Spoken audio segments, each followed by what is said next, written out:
Parshas Chukas. Chukas is paraduma. Paraduma is the red heifer. Red heifer means the guy became tamei. He became tamei mace.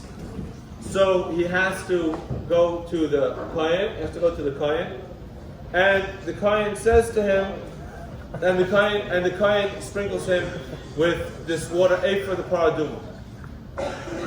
He sprinkles him with the for the paraduma, the ash of the paraduma. Okay. Now the paraduma is a chayk. It says in Chazal, paraduma is a chayk. A chayk means that we don't understand the reason for it. We don't understand. We can't know the reason. A chayk. That's what a chayk means. Chayk means we don't know the reason. So it's Chukas Ateres. We don't know the reason.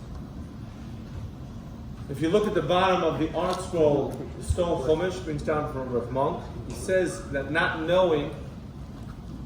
He says a beautiful thought, but not knowing is part of Torah. I want to elaborate on this yesod of not knowing. That's tonight's thought. You ready, guys? Tonight's message is I don't know. Okay, it's tonight's message. I don't know. We think we live in a super-powered informational generation. There's so much information at our fingertips.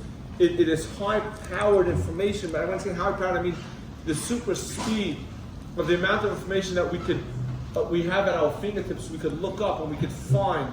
It's a whole new generation. I'm not just talking about in Gashmias and physical, I'm talking Ruchnis as well. You're looking for Gemara, you're looking for Chazal, you're looking for Chumash, you go Google it, you put the Hebrew words in, it tells you right away. We have so much information at our fingertips. So we're the know-it-all generation. We're officially the know-it-all, even though we don't have it stored in here, we have tools, we have the access to know so much information. The Ramam Mipanu says a lashon, a fire lashon, change your life lashon. Tachlis hayediyah, the tachlis of knowing is leida, to know that you don't know. This number one step is I don't know. That's the number one step. The number one step is to say I don't know. I don't know is a humbling experience. To not know is humbling because we think we know. We know everything. I know everything. You're going to tell me what to do. Who are you to tell me? Right? We're in a generation, who are you to tell me? That's why, by the way, we have a very hard time listening to rabbis. We have a very hard time with that. Why do we have a hard time listening? We have a hard time listening to our elders, our parents, our rabbis. Why do you have a hard time with that? It's because we know. Who do you think you are not to know? I know. You're going to tell me? I'm going to go Google it. I'll go find out. You're going to tell me? Who are you to tell me? We're in a generation of knowing. So the tachlis of knowing is to know that you don't know. Right? Rabbi Nuka made a song of a davar echad shani yedea. There's one thing I know, zeh ma shani lo yedea, that I don't know. One thing I know is that I don't know. And that's really what Ramam Mipanu says, that's what Chazal teaches. And that's Parshas Chukas. Parshas Chukas is, I don't know. But even deeper. That is what's matire a person from Tumas Mace. What purifies you? Tumah means that you're tumah. You're spiritually unclean. What brings me out of being spiritually unclean? To say I don't know. To say I recognize I don't know. Which means that it's ultimate subservience to Hashem. I don't know means I'm totally reliant. Amunah shleima ani mamin v'amunah shleima. Those words mean I am totally subservient to you, Rabbeinu Shlem. I don't know anything. All I know is that I believe in you, Hashem.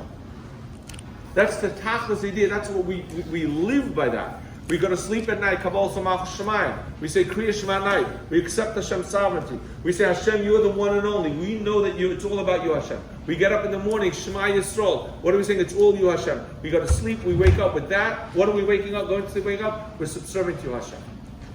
So sometimes in life, questions come up. Deep questions and big questions. And how does it work? How does the world work? How does it work? How does Hashem work? Why does certain sorrows happen? Why do tragedies happen? Why do good things happen to bad people? Why do bad things happen to good people? How does the world work? Does Hashem make a mistake? What's going on in Chas v'Shalom? And the answer is, I don't know. That's the number one introduction into this type of life, into the lifestyle of Amunah B'Tachlis. I don't know. How could I know? I'm going to share with you the story just to help you understand what it means I don't know. I've said this over many times, so if you heard it from me, it's good to hear it again. The story of the painter, great painter. This guy was an artist. He was not only a painter, well, he was an artist painter. He painted beautiful paintings. His paintings were mamish up there with the highest artists in the world. He mamish sold his for hundreds of thousands of dollars. He decided once he's going to put 6 months of work or a year of work into a painting, but he's going to go seclude himself on a high mountaintop in California. He lived in California. He found a beautiful mountaintop overlooking the cliff. It was gorgeous. And he camped out there. Of course, he went down to get his food and his necessities, but he basically painted from this mountaintop for months and months and months. Gorgeous. He had this canvas, he has his paint and everything. It was beautiful weather.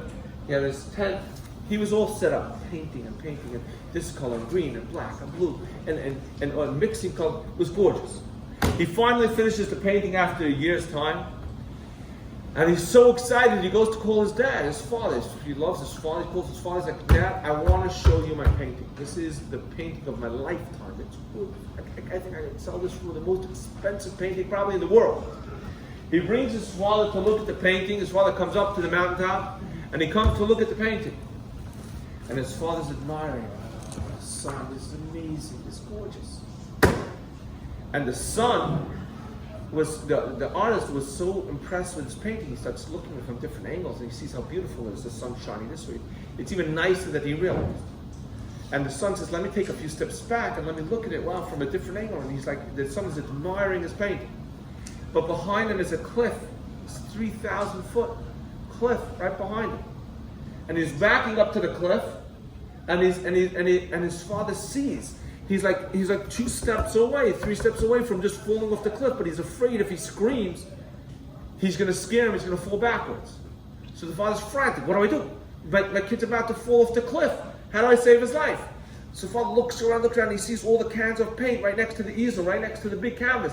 And he just picks up the first can of paint, it's black, and he throws it at the painting. And he makes the whole painting black.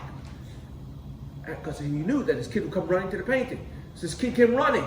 He said, Dad, what'd you do? You just ruined a year of the painting of my lifetime. What'd you do? What'd you do to me?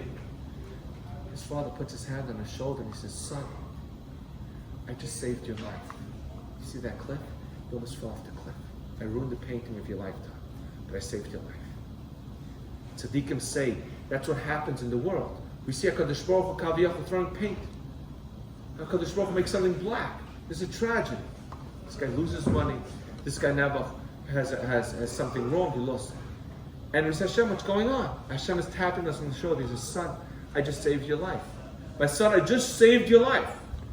I sat with someone today. The guy said to me, in this whole business of Corona, at the beginning of it, he made a tremendous amount of money, and it ended. Not only did he lose the money he gained, he lost millions more.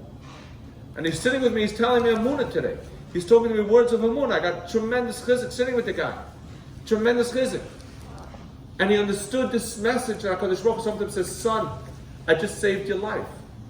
And everything in life, this is the message. That's the message of Parshas Chukas. Every nisayon, every test in life, every time Hashem tests you, we say, Hashem, why? Why are you doing it? And Hashem is saying, He's whispering to us, Son, I just saved you. We might not see it, we might not know, we might not understand, because I don't know everything in the world. But that's the tachlis idea. Rabbi said, fine. Dance with me for a couple of minutes. Machmachayim, the Kovet Shabbos Kodesh. Give us a fire to get the Kovet Shabbos.